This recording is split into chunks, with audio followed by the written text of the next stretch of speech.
Bienvenidos, queridos amigos, a una nueva edición de este programa que se llama Marcando el Norte. Doña Margarita, bienvenida.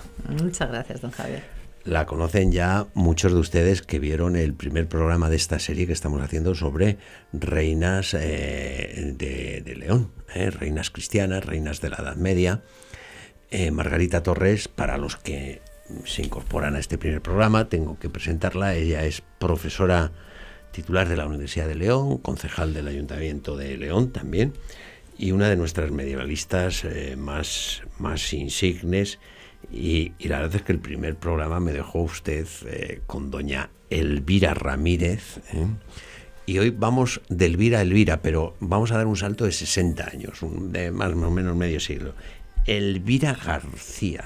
Qué personajazo. ¿Quién es esta señora de la que yo nunca he oído hablar? Ay, don Javier, tenemos que irnos otra vez para atrás, tenemos que ir a nuestra primera Elvira. La que dejó al sobrino reinando. Tenemos que ir ahí para entender. Aquella que era regente, cuando el sobrino crece, se retira al monasterio. Oiga, ¿no vieron ustedes el de Elvira Ramírez? Tienen que verle. Tienen que ver ese programa, porque una reina y monja. Bueno, esta es la ventaja de que esto se cuelga en la red y se puede ir para atrás. Venga, Elvira García. Pues vamos con nuestra segunda Elvira.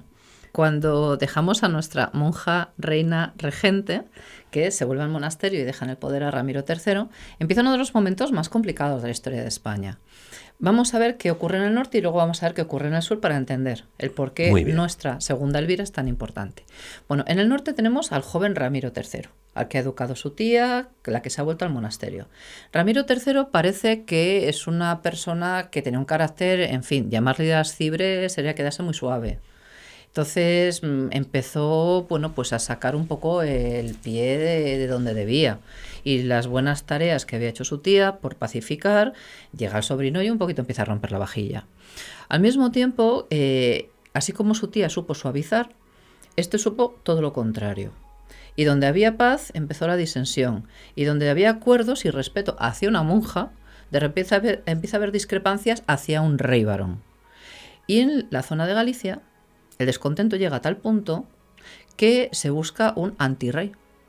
Se le busca recambio.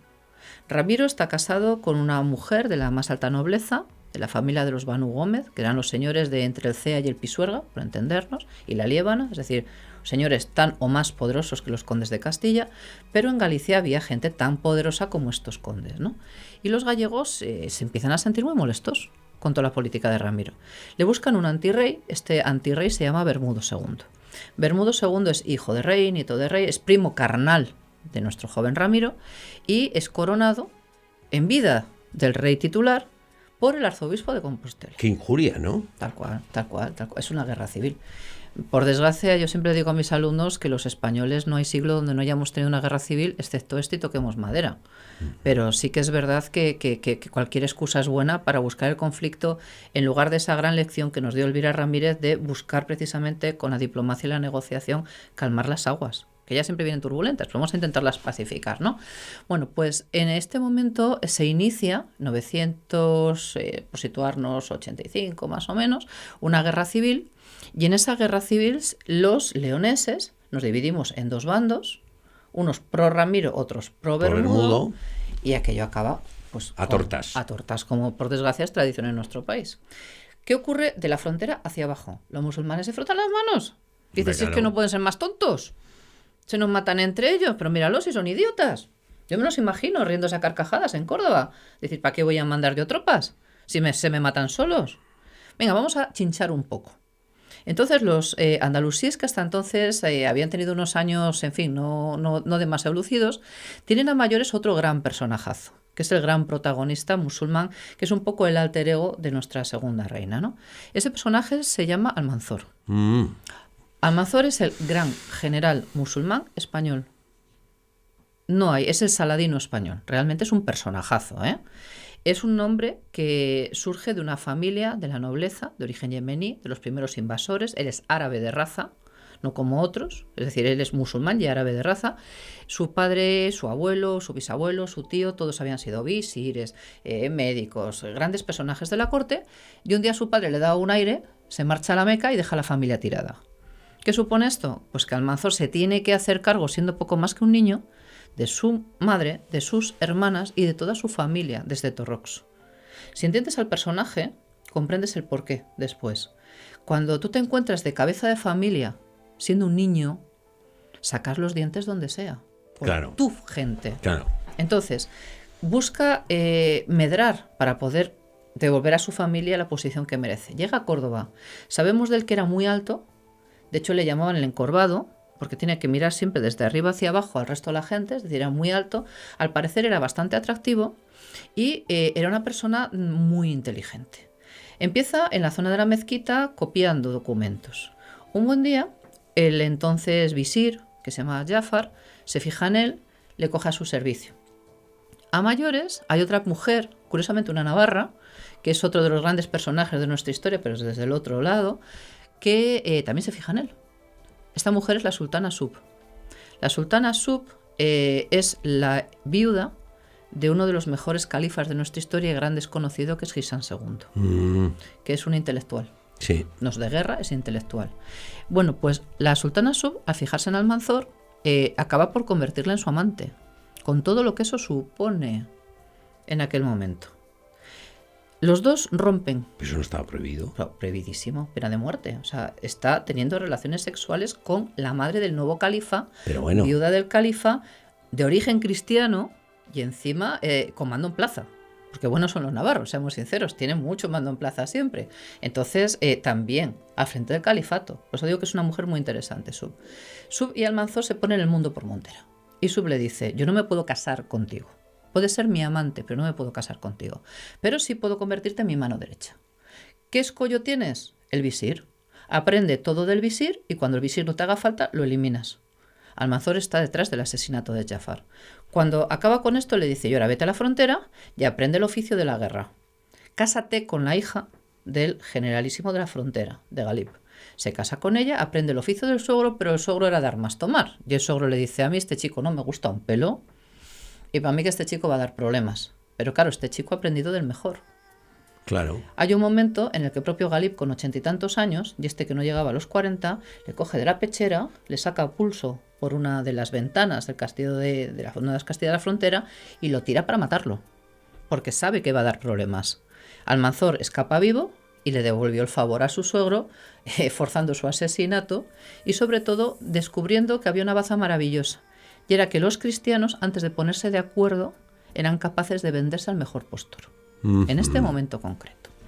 Almanzor, al ver esta debilidad de los cristianos, del conde de Castilla, capaz de traicionar al rey de León, el conde de Saldaña, que traiciona al de Castilla, los condes gallegos que venden al de Oporto, el de tal, unos y otros peleados, dice, uy, esto va a ser muy fácil. Y en estos momentos tenemos la guerra civil, Almanzor en la frontera, que es por un lado visir y generalísimo de la frontera, Sí. amante de la sultana y un hombre con una inteligencia privilegiada. Eso está al otro lado. Y en el norte, ¿qué tenemos? Peleas internas, peleas, disensiones, que ese es el gran problema de los reinos cristianos. Cuando los cristianos se dividen por ambición, es decir, la política, yo lo entiendo y en parte también lo vives, que es como una especie de droga que se te mete en vena, pero no hay que perder el norte. Claro. Y a veces se pierde ese norte, ¿no? De que hay un bien mayor que no tu pequeño ego, porque no llega a ningún lado, en el fondo. Eso se llama bien común. Claro, exactamente. No bien del partido. Efectivamente, don Javier. Y a veces perdemos del partido del conde, del partido que alguno puede pensar que estamos hablando de ahora. Pues sí, también hablamos de ahora. Es lo mismo, no hemos cambiado por desgracia nada. Nunca pensamos en el bien común, pensas en el bien individual, ¿no? Si quieres saber cómo es Juanín, dale un carrín, en el fondo, ¿no? Se decía. Bueno, pues en esta situación tenemos que el rey Ramiro es asesinado.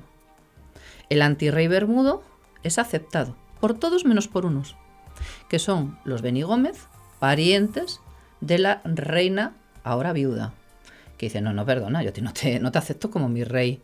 Eso supone que desde el Cea hasta el Pisuerga y desde lo que hoy en día es Santander hasta la frontera, todo ese territorio que separa a León de Castilla, le dice al rey, no. Y se bajan a Córdoba y le dicen a Almanzor, Almanzor, ¿quieres entrar? Uf. A cambio de que tú le dejes el trono, en el fondo a mi sobrino, yo te dejo pasar por las tierras. Almanzor se frota las manos, dice, claro, que no nos pueden diseñar más tontos. Almanzor entra, son las grandes campañas que se llaman de las ciudades, los grandes saqueos, los grandes destrozos, y además tenemos un rey que no valía ni para mantener un asedio, porque es un rey cobarde y miserable, que en el momento en que ve llegar las huestes musulmanas sale por patas. Vaya. Y los Benigome le dicen, ¿lo ves? Sí. No merece la pena. Este rey miserable tiene una gran cantidad de amantes, acaba Oiga, les da siempre por lo mismo. Por lo mismo, sí, los mismos vicios, es que no hemos cambiado, don Javier. No, si es que el hombre solo es original para hacer el bien, para el mal. Oiga, para el bien hay gente que se va de misiones, otro compone una sinfonía, otro se dedica a investigar, pero para el mal, lo que acaba usted de decir, ¿no? Ya siempre... El vino y lo otro. Claro, mire, hay una cosa, el marketing del mal se vende muy bien, ¿eh? Sí, por el eso. El marketing del bien Eso es. no es tanto. Pero bueno, vámonos a la Edad Media. Pues entonces imagínese usted este rey mujeriego, pendenciero, cobarde, capaz de asesinar a su primo carnal, de dejar ciego a un niño, que es el hijo de este rey, lo dejó ciego, es el infante Ordoño el Ciego, y sobre todo de mirar a su mujer y decir, pues ya no te necesito. Y la repudia. Y su mujer, que tiene una hija, la infanta doña Cristina, le dice, ¿cómo? No, es que no quiero ni verte en pintura, o sea, que te vayas, que te hagas monja, que te vuelvas a Asturias, que me das igual, que te desprecio, que te marches. Imaginemos, la situación es durísima a nivel humano, ¿eh? Esta mujer acaba yéndose a Asturias y en este momento el rey, pues... se solaza con distintas amantes, tiene hijos por aquí, por allá, para allá, para acá. Los musulmanes, insisto, con Almanzor, que no es poco decir, dicen, Estupendo. bueno, a las grandes, y nunca mejor dicho, o sea, no, es que no me puede venir mejor. No lo pueden hacer peor los cristianos.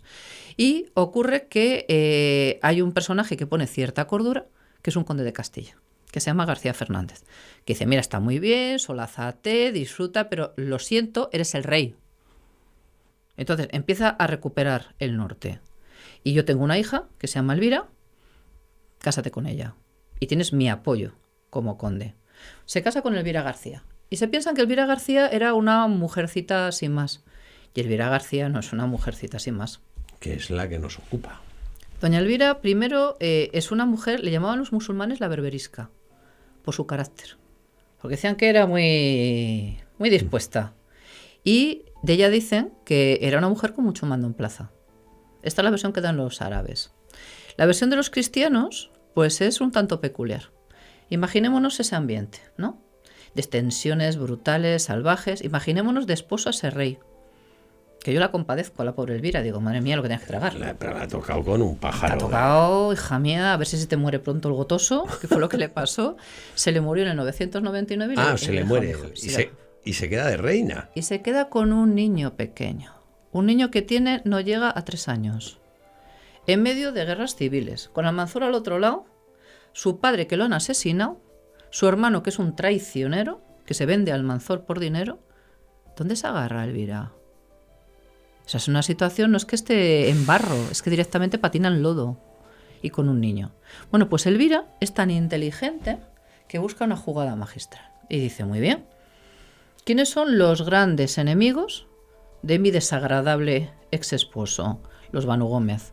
¿Quién es el jefe de esta familia? García Gómez. Vente para acá. Vamos a negociar. Yo contra ti no tengo nada. Es más, somos primos. Yo contra lo que ha pasado, olvídate. Mira, se acabó. Pero hay que empezar una situación nueva. Sabes el peligro que hay al otro lado de la frontera. Sabes lo que está liando Almanzor.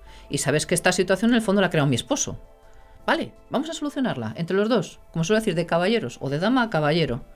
Y el jefe de los Banu Gómez, sorprendentemente, entra en el juego. Bueno, esto en el siglo XXI es impensable, pero una mujer a finales del siglo X y principios del XI lo hizo. Milagroso, sí, milagroso. Totalmente. Cuando se llega a este acuerdo, lo primero que le dice el jefe de los Banu Gómez es, vale, yo te haré de mano derecha. Los conozco a todos, te los controlo, no hay problema. Vete pensando que hay que llegar a las paces. Pero que hay que llegar a las paces con Almanzor. Con Almanzor es muy difícil. Pero como la providencia divina existe... Pues de repente un día, volviendo de una batalla, pues Almanzor enferma, aquello acaba derivando y en el año 1002 fallece Almanzor. Es enterrado, como se sabe, bueno, pues en Medinaceli, se convierte en el gran héroe del Islam español, pero los hijos que deja no son válidos. Y ahora me va a permitir que haga un pequeño salto para allá. Salte usted.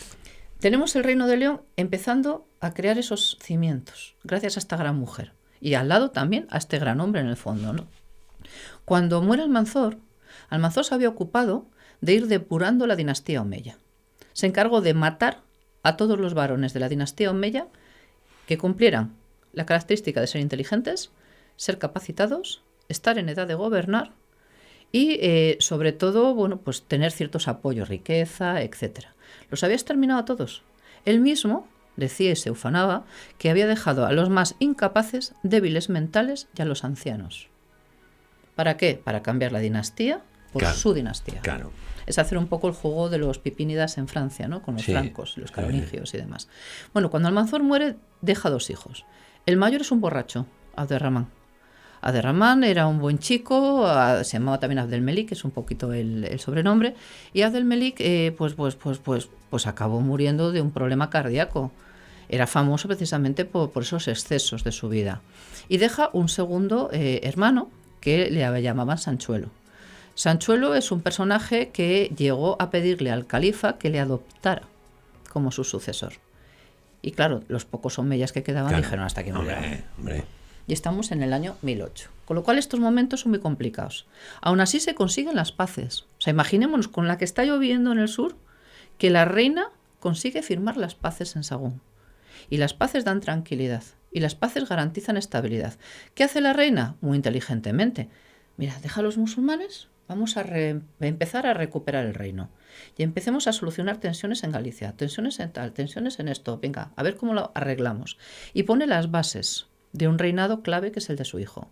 Al mismo tiempo, su hijo es un niño muy pequeño. Y ella lo que decide es, vamos a ver, hay muchas cautivas. Los musulmanes cuando entraban, hay episodios que son absolutamente brutales, de cuando, por ejemplo, entraban en monasterios, se llevaban a las monjas, por supuesto las vendían como esclavas, no voy a decir que se las rifaran, pero las vendían en el mercado, y las familias, los hermanos, padres, etcétera, o incluso a veces los maridos, porque con ellas se llevaban también pues a criadas y otra gente, intentaban recuperarlas. Y el rey de León, que estaba metido en estas cosas, pues a mí no me cuentes tu vida. Y entonces, durante estos años de la regencia de la reina, es cuando empiezan a regresar algunas de esas mujeres. Lo cual nos indica que la reina tiene interés en recuperar a aquellas mujeres que lo pasaron tan mal y que vuelvan, que es como un poco la contraprestación de esas paces. Sí, llegamos a la paz. Pero devuélveme lo que es mío. Devolverme. Sobre todo estas mujeres. Es muy curioso porque hay historias absolutamente salvajes de algunas de estas monjas, que te lo cuentan con pelos y señales. Porque las monjas para esto son muy valientes y no se callan, ¿eh? Entonces, son fieles, son humildes, son leales, pero si algo está mal, está mal. Hasta que llega. Exactamente. Entonces son extraordinariamente sinceras y esa sinceridad se ve. Y se ven los documentos cuando te dicen, no, a mí me llevaron, me sortearon, me dieron una vida absolutamente perra y cuando yo quise volver me encontré con que mis hermanos me habían quitado hasta la herencia. Me repudiaron, no me dieron nada, mi padre sé que murió de pena y me he quedado con una mano delante y una detrás.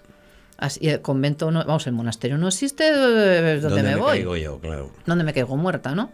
Entonces hay muchas situaciones humanas salvajes detrás de todo esto, que a veces nos olvidamos, porque se dice aquello de la convivencia, la reconquista fue cualquier cosa menos convivencia. En la frontera bien es verdad que por el interés pues de unos y otros intentaban avisarse mutuamente. Oye, que atacan los míos, oye, que atacan los míos. Eso es cierto. Que había mucho interés político, por supuesto. Que había mucho compadreo, como siempre en la política, también. Pero que muchas familias sufrieron, eso está encima de la mesa y no se puede evitar ni negar. Bien, Elvira, conocedora de esta situación, intenta solucionar la parte humana, lo cual nos da un perfil muy de madre en este sentido. Sí. Y no solamente eso, sino que su autoridad es... iba a decir silenciosa, no silenciosa, es fuerte pero es como muy calmada. ¿Queréis protagonismo? Toma protagonismo. ¿Quieres ser el conde más importante? ¿Quieres poner en la tarjeta de visita megaconde de todos los territorios? Ponte lo que quieras, me da igual, déjame en paz. Vamos a reorganizar. Hazte la tarjeta de visita. Hazte la tarjeta. Bueno, los gallegos intentan hacerse con el poder y curiosamente el líder de este movimiento, que es el conde Menende, oye, que casualmente muere. También no olvidemos, hay que solucionar algunos problemas y hay que tomar decisiones drásticas. Y aquello de muerto el perro se acabó la rabia, hay algunos casos que es cierto. Entonces se consigue una paz. Curiosamente, en los últimos momentos del reinado de doña Elvira coinciden con los momentos de ascenso de un joven que no es nada si no entendemos a su madre, porque es su educadora. De ahí el papel fundamental. En el año 1017... que es el año final un poquito de toda esta historia, ocurren varias cosas. En primer lugar, nuestra reina tiene ese poder ya calmado, ha controlado la situación. En la zona sur están en medio de una guerra civil, se están matando a tortas desde el año 1008, es lo que se llama la fitna al-barbarilla. La reina había visto en esta guerra civil entre musulmanes, que en el fondo era entre todos los grandes generales de Almanzor y todos los omeyas, o viejos o tontos que habían quedado, y hay episodios que, bueno, pues lo hay de todo, hay asesinatos políticos, degüellos, envenenamientos, o sea, tenemos lo que queramos, la mejor esencia hispana para el lado malo, y la reina ve ahí pues una tierra de provisión. Claro. Y pensemos que inteligente, don Javier. Si ellos se están matando y piden mercenarios, conde de Castilla, conde de Saldaña, conde de Oporto, vete allí, vete, préstale las vuestras. Claro. Baja.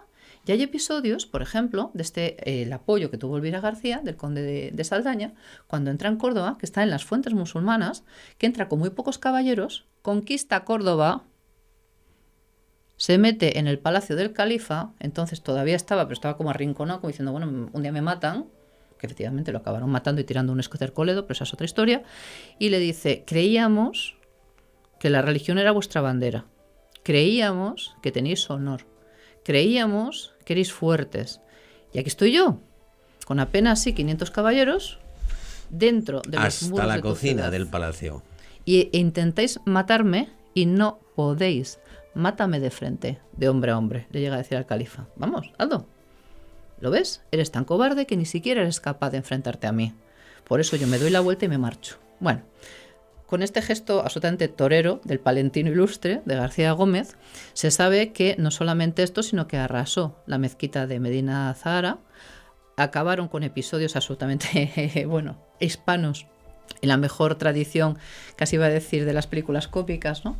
Hay una escena en la que sabemos que llegan mercenarios catalanes y llega uno de los condes y llega un obispo y entonces, pues saquean lo que queda y en aquel momento le dice uno de los condes catalanes, ojo, a ver, no meta usted tanta riqueza que todavía va a pasar una desgracia.